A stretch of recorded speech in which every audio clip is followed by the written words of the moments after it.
West Ham season is balanced on a knife edge right now.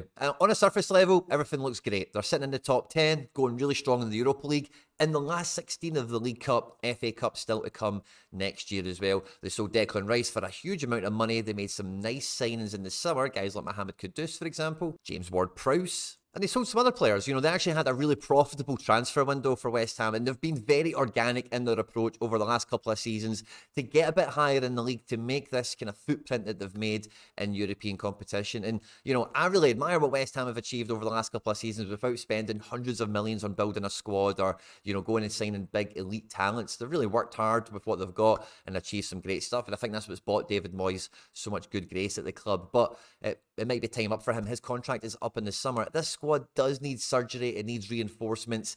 And, if the manager's going to be changing, or the club feels that, then, how much of a say do you want them having on your transfers? In the video today, we're going to have a look at West Ham exactly. Where's the squad sitting? Where do they need that surgery in the squad? And how does the fixture list actually shake out? How long can we expect to see David Moyes as the West Ham manager at any point in the video today? If you do laugh, you learn, you like something or whatever, please do like and subscribe to the channel. We're pushing for 10,000 subscribers, and we cannot do that without your support, guys. So if you do enjoy the video here today, hit the subscribe button for more, hit the like button, and get into the comment section and let me know if you were to drop one mega money transfer into this West Ham squad, what position would it be, or what player would it be specifically? And yeah, let's get stuck straight into it. Now, we'll do the kind of housekeeping part of this first of all. We'll have a quick glance at the table. Like I mentioned, in the top 10, sitting in 9th at the moment, getting that little victory right before the international break just really helped take the pressure off the squad and David Moyes, you do feel here. But the likes of Chelsea, Brentford, Wolves, and even Crystal Palace are all good value to scoop more points over the next 5 or 6 fixtures probably than West Ham for me.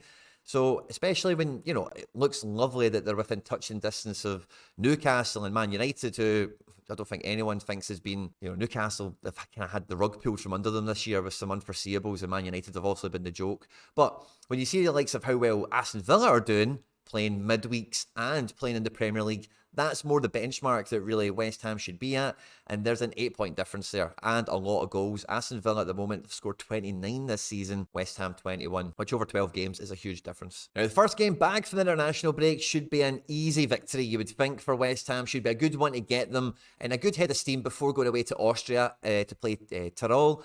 And this game should be West Ham victory, then that will get them qualified from the group, which is fantastic. But thereafter, Palace, Spurs, Fulham, 3 London derbies, not much travelling, granted, but very, very difficult games. An evening fixture there with Tottenham. And then these 2 o'clock kickoffs will be Sundays as well, I suspect. And then a dead rubber match against Freiburg, but at home, Freiburg will be tough. You will need to field a team for that.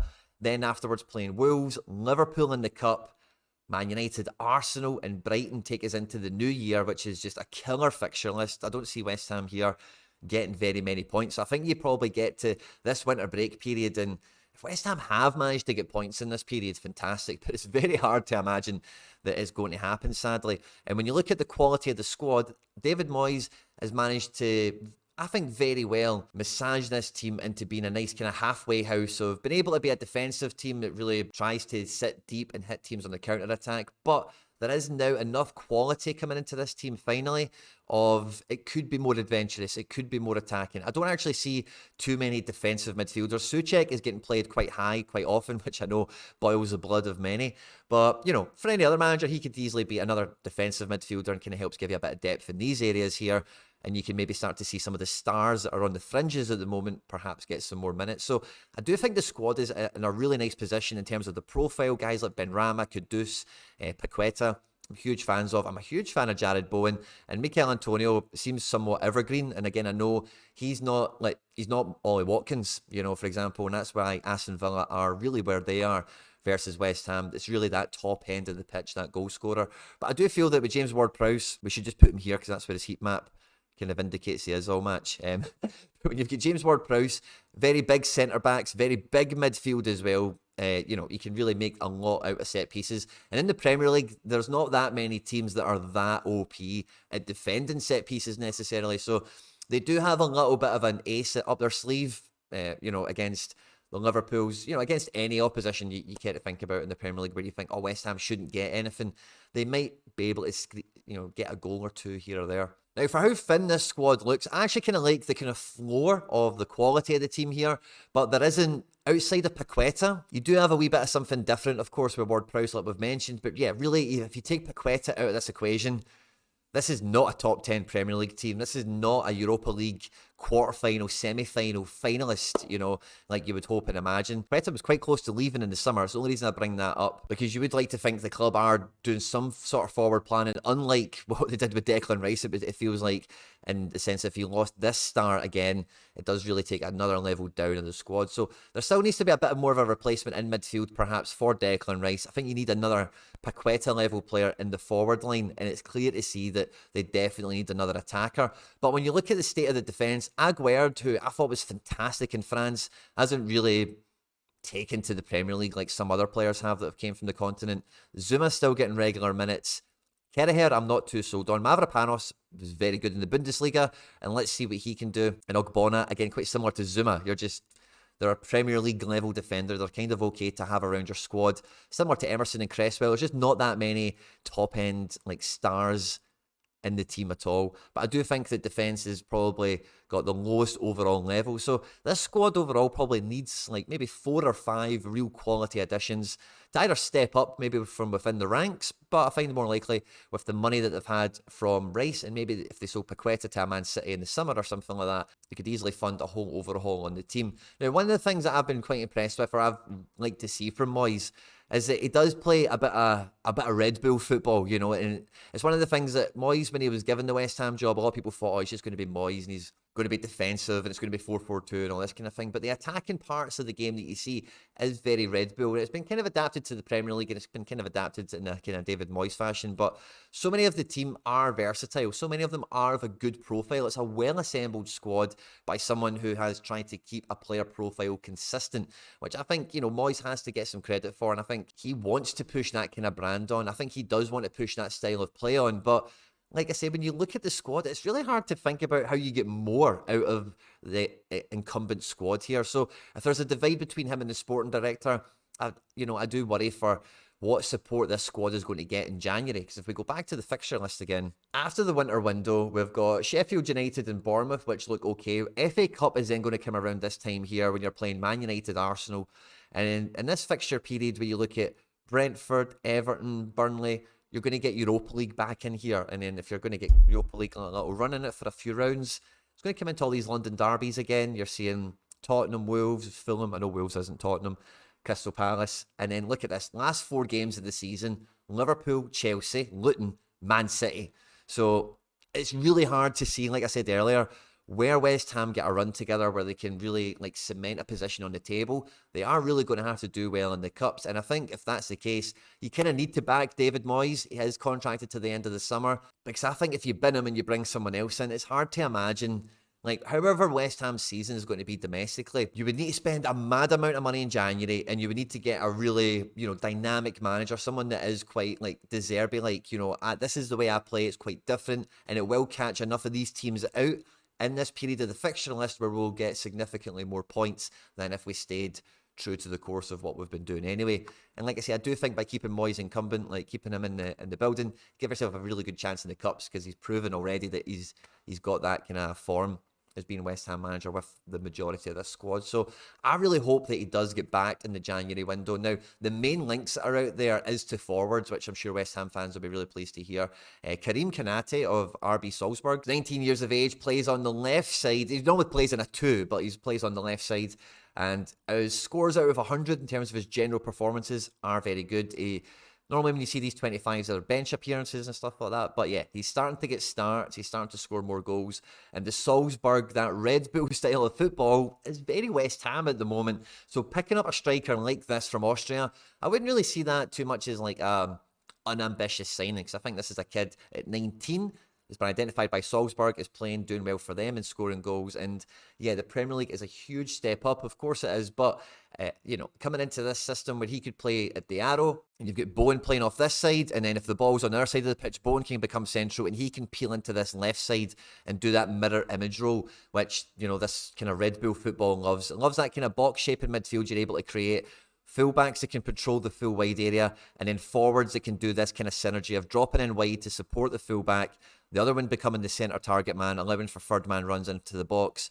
Or if it's on the other side, the guy comes over here, he does this job, and then again, you're allowing the third man run into the box. So that kind of mirror image, kind of 4-2-2-2 kind of shape that you can see West Ham take up off the ball, and on occasions, depending on, I know they mix it up. There's 4-2-3-1. Kudus can play, Benrahma can play. There's a wee bit of them that do contribute to this kind of lopsided mirror image effect as well. But a guy like him, if West Ham can buy him for what would be a nominal fee for a Premier League club, I think he adds fantastic depth into this squad and has got a really high ceiling. Scamacca, Haller, these guys never really paid off, and they were a bit, they were like in their mid-20s, a bit more the finished article, and it never really came off for them. But maybe the style of play for this kid, being younger as well, a bit more eager to impress, along with the likes of, Mohamed Kudus.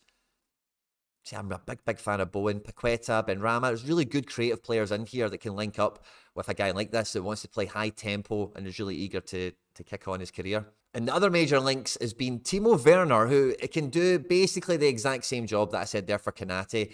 And honestly, I think this would be a fantastic purchase to give David Moyes, especially. Probably quite low risk because Leipzig won't ask for that much money. He's played in the Premier League already, and he has he's a bit of a depreciated asset as far as a footballer goes at the moment. But where this would really pay off for West Ham, where it didn't pay off for Chelsea, is Chelsea don't play anything like Red Bull football. They wanted him to be the arrowhead striker or a left winger, and Timo Werner is not that. He's very unlucky at the moment that he can't get back into the Leipzig team because of Luis Openda, who West Ham are also linked to. And if you were going to spend 50, 60, 70 million, get Openda over Werner, of course you would. But I'm not sure you're going to give Moyes that money. I'm not sure you're going to spend that money in January. And I'm not sure you could get Openda in January. You might need to wait until the summer anyway. So a loan with an option to buy or a really cheap transfer for a Timo Werner, I think would be great because, again, he's got so much in his favour. It's quite a low-risk transfer in here. And I think you get more out of him than you do Antonio. And I think he fits this team much better, can fit Europa League very, very well as well. And, I think he is, like, he's a Marmite kind of figure in football, I get that, but, like, I watch a lot of Leipzig, and I'm telling you, when peak Werner, peak Leipzig, and good Red Bull kind of style of play football, you're going to get goals, you're going to get assists. He's very unselfish, and if you are filling the box up with other players that are keen to get in amongst it as well, Werner can do a lot of hard yards, can do a lot of hard running that you're going to need against big teams in the Premier League and in knockout rounds of cup games, so I think that would be a win-win kind of situation. Let's say low chance of failure on that one. But the one player I would love West Ham to go out and get, in January it might be difficult, would be Brais Mendes, because this guy, honestly, for a box-to-box playmaker, which West Ham don't have a playmaker in this picture at all, for me, he's one of the most underrated guys in Europe at the moment. We're seeing Julian Brandt from Borussia Dortmund get some links to the Premier League, but Brais Mendes, for me, would suit this West Ham team, would suit the Premier League way better than Julian Brandt. And he is like B-Tech David Silva. That's his style of play. He doesn't mind the yellow card. He's quite feisty. He is box-to-box. He can take some set pieces as well if Ward-Prowse isn't available or something like that. But he's a playmaker. He plays the ball in between the channels. He gets into the box. He's very, very good. And in his mid-20s, he's not really been capped for Spain since he was like 21. He's had a few injuries earlier on. They're long gone now. And he's had a great couple of seasons at Sociedad. And honestly, I think he's eager to kick on his career. And I think he could come into this West Ham team, be a main guy, and give you everything you need for him. And because it's Sociedad and it's not like maybe like a Barca or something like that, the transfer fee might be quite commensurate for West Ham, a Premier League team, 30 million, 40 million at a push, something like that. And he's so versatile that, again, even post David Moyes, you can do so much with him. He can fit into so many different styles of play that he's not going to be one of these transfers where it's like, oh, he only fitted this style of play and now we've got another manager in and now this guy's useless, because that's really what slows clubs down in the Premier League. And I say that's one of the things I think Moyes should get some credit for, is he's tried to be quite consistent here with player profile, with some versatility and some physical kind of parameters, which is cool. So I think West Ham season is really on a knife edge. I think you need to keep David Moyes for the season, and I think you need to back him in January. West Ham squad needs at least 4 or 5 players. You have to get David Moyes 2 or 3 of them, and they have to be ones that hopefully him and the sporting director are on the same page with, and hopefully are of a good enough level that can help West Ham get into that top 10, because, again, to look at the league, just to finish off the video, I think Man United are going to fall. I think Newcastle have got a horrible couple of months on their hands, and at the moment, you've got a couple of points on some of these other teams that are maybe gaining some form. So if, you get a wee bit of the rub of the green, it's not that unfeasible that West Ham can hang around 8th or 9th a wee bit longer than maybe you would initially give them credit for. And then if you can get those reinforcements in the January window, then, you know, holding in top 10 and getting into a league qualified European spot might not be that far, you know, from touching distance anyway. On screen now, some other stuff that I've made that YouTube thinks you might enjoy. I hope you enjoyed this one, guys. Don't forget to jump into the comment section and let me know if you were to drop a star into this West Ham team to level them up, to help them achieve their targets for this season. Who would it be, or what position would they play? And yeah, I'll catch you on the next one. Take care. Bye-bye.